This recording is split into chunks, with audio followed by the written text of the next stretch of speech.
Jean Ferrat n'a jamais été un chanteur ordinaire. Dès ses débuts, il s'impose comme une voix inclassable, un artiste qui refuse les compromis et qui préfère l'ombre de l'intégrité à la lumière factice des projecteurs. Sa voix grave, presque minérale, porte des textes ciselés, comme des manifestes, où la poésie s'unit à une exigence morale inflexible. Là où d'autres recherchaient les variétés légères et les plateaux de télévision, lui choisit l'écart, la distance, la fidélité à une conception exigeante de l'art. Cette singularité lui vaut des critiques, on le dit austère, trop sérieux, incapable de se prêter au jeu de la célébrité, mais derrière cette apparente dureté se cache une cohérence rare. Ferrat ne chante pas pour plaire, mais pour dire. Chacune de ses chansons est une pierre posée contre l'oubli, contre l'indifférence. Ces refus d'invitation, de décoration ou d'hommage n'ont jamais été des caprices, ils étaient les prolongements naturels de sa ligne de conduite. Pour Ferrat, l'artiste n'est pas un amuseur, mais un témoin. Il incarne cette idée qu'il vaut mieux rester debout dans la solitude que courbé sous les applaudissements faciles. Sa trajectoire, jalonnée de refus et de retraits volontaires, s'inscrit comme une résistance au spectacle mondialisé. À 60, 18 ans encore, il continue d'affirmer cette fidélité à ses idéaux, prouvant qu'il est possible de vivre une vie entière sans jamais trahir sa parole. Jean Ferrat, né Jean Tenenbaum le 26 décembre 1930, grandit dans une famille modeste d'origine juive russe installée en France. Son enfance aurait pu être semblable à tant d'autres, faite de jeux et d'innocence, mais l'histoire en décide autrement. En 1942, son père, Menachem, est arrêté par la police française, livré aux nazis et déporté à Auschwitz. Il n'en reviendra jamais. Cette perte brutale, vécue à l'âge où l'on découvre à peine la vie, laisse une marque indélébile dans la mémoire du jeune Jean. Toute son œuvre future sera traversée par cette douleur fondatrice, ce refus d'oublier. Grandir avec une telle absence, c'est être contraint à la maturité trop tôt. Jean découvre que la justice et l'injustice ne sont pas des notions abstraites, mais des réalités qui brisent des familles. Cette blessure intime devient sa boussole morale. Alors que beaucoup cherchent à tourner la page après la guerre, lui choisit de garder vivante la mémoire des disparus. Ce serment silencieux, il le transformera plus tard en chanson, comme une manière de faire entendre la voix de ceux que l'on a voulu effacer. Après la Libération, il tente des études de chimie, mais le chemin semble tracé ailleurs. La musique et la poésie deviennent ses armes contre l'oubli. Dans les cabarets parisiens, il commence à chanter, déjà habité par cette conviction que l'art doit avoir un sens. Pour Ferrat, chanter n'est pas un métier, c'est une nécessité née d'une douleur trop profonde pour se taire. Au début des années 1960, Jean Ferrat quitte l'anonymat des cabarets pour entrer dans la mémoire collective. Son ascension est rapide, mais jamais superficielle. Avec La Montagne, il signe une ode bouleversante à la vie rurale, à la fidélité aux racines, à la beauté simple que l'exode vers les villes menace d'effacer. La chanson devient un hymne, repris par des générations, symbole d'un attachement viscéral à la terre et aux valeurs populaires. Avec Nuit et brouillard, il touche au plus intime, la mémoire des déportés, le souvenir des camps, la douleur transmise par l'absence du père. Jamais auparavant la chanson française n'avait osé mettre en musique l'horreur de la Shoah avec une telle simplicité poignante. Ce titre devient bien plus qu'une mélodie, un monument, une prière laïque adressée aux disparus. Ma France, enfin, condense ses convictions politiques et poétiques. C'est une déclaration d'amour à une nation rebelle, insoumise, toujours prête à se dresser contre l'injustice. Mais ce succès ne transforme pas Ferrat en vedette mondaine. Au contraire, il se retire de plus en plus dans son village d'Entraigues sur Volane, en Ardèche, où il vit entouré de paysages qui nourrissent son inspiration. Son aura grandit, d'autant plus qu'il refuse les compromissions. Loin des paillettes, il devient l'un des rares artistes dont chaque chanson est perçue comme une vérité nécessaire. Sa voix grave et son regard sombre incarnent un poète debout, qui chante non pour divertir, mais pour éveiller les consciences. L'engagement politique de Jean Ferrat s'impose très tôt comme une composante essentielle de son œuvre. Compagnon de route du Parti communiste français, il partage les luttes des ouvriers, chante les espoirs des militants, incarne une voix fidèle aux idéaux de justice et de solidarité. Pourtant, son engagement n'est jamais aveugle. Ferrat n'a rien du propagandiste. Il observe, analyse, critique, même lorsque cela le met en porte-à-faux avec ses alliés. L'année 1968 constitue un tournant. Alors que les chars soviétiques envahissent Prague pour écraser le printemps tchécoslovaque, Ferrat refuse de se taire. Il dénonce ouvertement l'intervention, brisant un silence qui régnait dans une gauche française encore prisonnière de ses illusions. Sa chanson Camarade résonne comme une rupture douloureuse mais nécessaire. Certains camarades politiques lui tournent le dos, incapables de comprendre qu'on puisse critiquer son camp. Mais Ferrat, lui, reste fidèle à une idée plus grande que les dogmes partisans. La justice ne se divise pas, et aucune cause ne justifie l'écrasement d'un peuple.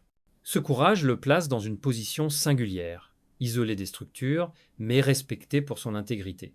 On le dit trop sérieux, trop rigide, incapable de compromis.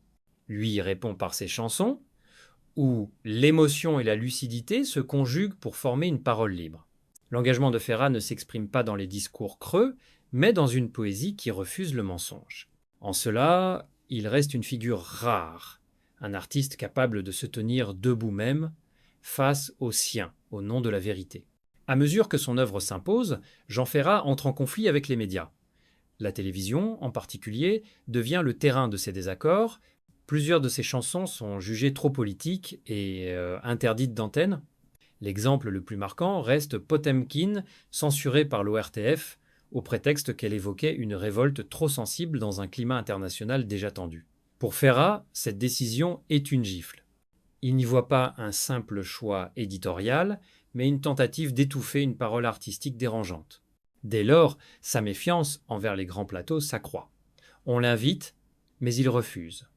Là où la télévision attend des refrains légers et des sourires convenus, il apporte des textes brûlants, des hymnes à la dignité. Le décalage est insurmontable. On le caricature en donneur de leçons, en artiste figé, dans une vision dépassée, mais pour son public, cette rigueur est la preuve même de son authenticité. Beaucoup de Français modestes, qui se reconnaissent dans sa voix, continuent de l'écouter comme on écoute une conscience morale. Ses refus d'émission et d'honneur contribuent paradoxalement à renforcer son aura. Ferrat devient l'image d'un artiste qui ne joue pas le jeu du système, qui préfère être entendu par quelques-uns plutôt qu'applaudi pour de mauvaises raisons. Chaque chanson interdite devient une victoire morale, la preuve qu'il chante une vérité que l'on voulait taire. Dans un monde médiatique avide de consensus, il impose un contrepoint radical, celui de la fidélité aux idéaux. Les relations de Jean Ferrat avec le Parti communiste français illustrent mieux que tout son intégrité. Pendant longtemps, il partage les combats des militants, chante pour les ouvriers, prête sa voix aux anonymes qui rêvent d'un monde plus juste. Pourtant, il refuse d'être l'otage d'un parti. Ses engagements sont réels, mais sa lucidité l'empêche d'ignorer les dérives. L'épisode du Printemps de Prague, en 1968, révèle toute sa complexité. Alors que beaucoup de compagnons de gauche préfèrent détourner le regard, Ferrat dénonce publiquement l'invasion soviétique. Sa chanson Camarade sonne comme une rupture, l'expression d'une immense déception, mais aussi la preuve de son courage. Dans les rangs communistes, la colère est vive. Certains l'accusent de trahir, d'affaiblir la cause. Lui, au contraire, affirme qu'aucune cause ne mérite de justifier l'écrasement d'un peuple. Certe attitude, l'isole, des intellectuels, des amis, des camarades s'éloignent. Dans ses carnets, il écrira plus tard: l'un m'a tourné le dos pour une récompense, l'autre pour une invitation, tous pour un silence. Ces mots, sobres et amers, traduisent une désillusion profonde. Pour Ferrat, le pardon n'est pas possible lorsque la vérité est sacrifiée. Il devient un homme à part, ni rallié ni renégat, mais fidèle à une ligne intérieure qui ne transige jamais. Cette solitude forcée, il la transforme en force. Plutôt que d'édulcorer ses convictions, il les porte encore plus haut, convaincu qu'un artiste n'a de valeur que s'il dit ce que d'autres taisent. Les blessures les plus douloureuses pour Jean Ferrat ne viennent pas toujours des censures officielles ou des polémiques publiques. Elles naissent souvent des silences, de ces absences calculées, qui trahissent autant qu'un affront direct. Certains camarades, autrefois proches, cessent de l'inviter, détournent le regard lorsqu'ils le croisent ou s'effacent devant son nom dans les colonnes des journaux. Ces gestes discrets, mais répétés, constituent une mosaïque de trahisons silencieuses. Ferrat n'élève pas la voix pour les dénoncer. Il ne règle pas ses comptes publiquement. Mais à ses amis les plus intimes, il confie que ces silences lui pèsent davantage que les critiques ouvertes. L'exclusion feutrée, les portes qui se ferment sans bruit, laissent en lui des cicatrices durables. Dans une conversation, il lâchera. Certaines blessures ne se referment pas avec le temps. Pour lui, pardonner ces silences reviendrait à banaliser la lâcheté, à effacer des complicités coupables. Ces trahisons ne l'endurcissent pas au point de l'emplir d'amertume. Elles affermissent plutôt son refus de céder. Ferrat choisit l'écart, la solitude, mais garde sa dignité intacte. Ses chansons deviennent le lieu où transparaît cette douleur intime, jamais nommée, toujours présente. Dans ses vers, on devine l'amertume d'un homme qui a vu trop de regards se détourner. Mais loin de se taire, il transforme ce chagrin en résistance, prouvant qu'il est possible de rester fidèle à soi-même quand tout pousse au renoncement. Face aux trahisons et aux tensions, Jean Ferrat choisit le retrait. Son refuge devient Entraigues sur Volane, un village de l'Ardèche où il s'installe définitivement. Loin du tumulte parisien, il trouve dans les paysages montagneux une sérénité qui lui permet de continuer à créer sans renier ses principes. Là, au cœur des collines, il mène une existence simple, en accord avec sa vision du monde, proche des gens ordinaires, attentif à la nature, fidèle à ses idéaux. Dans sa maison, les rencontres sont rares, mais sincères. Ferrat y accueille des amis fidèles, avec lesquels il échange sur la poésie, la politique, la mémoire. Les discussions sont franches, jamais mondaines.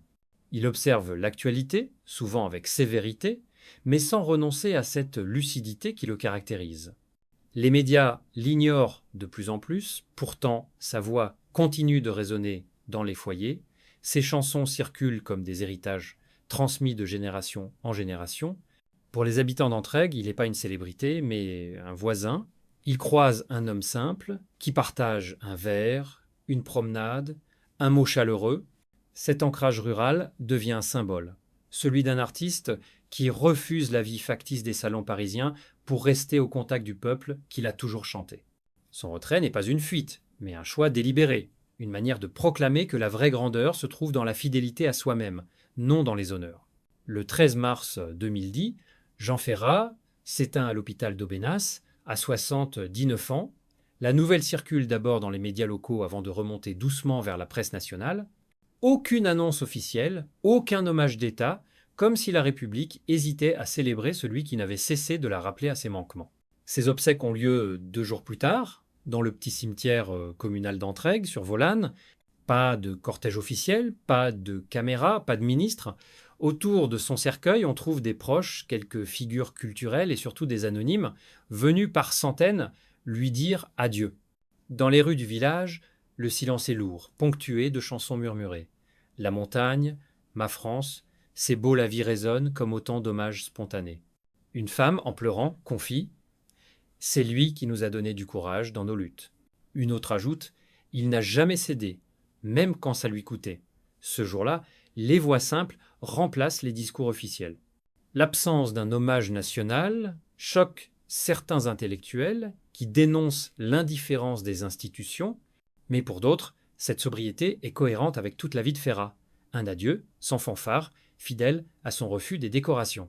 Ainsi, son départ devient l'ultime prolongement de sa trajectoire. Discret, digne, profondément humain. Le peuple qu'il avait chanté reste présent, là, autour de lui, comme un dernier chœur. Plus d'une décennie après sa mort, l'héritage de Jean Ferrat reste intact.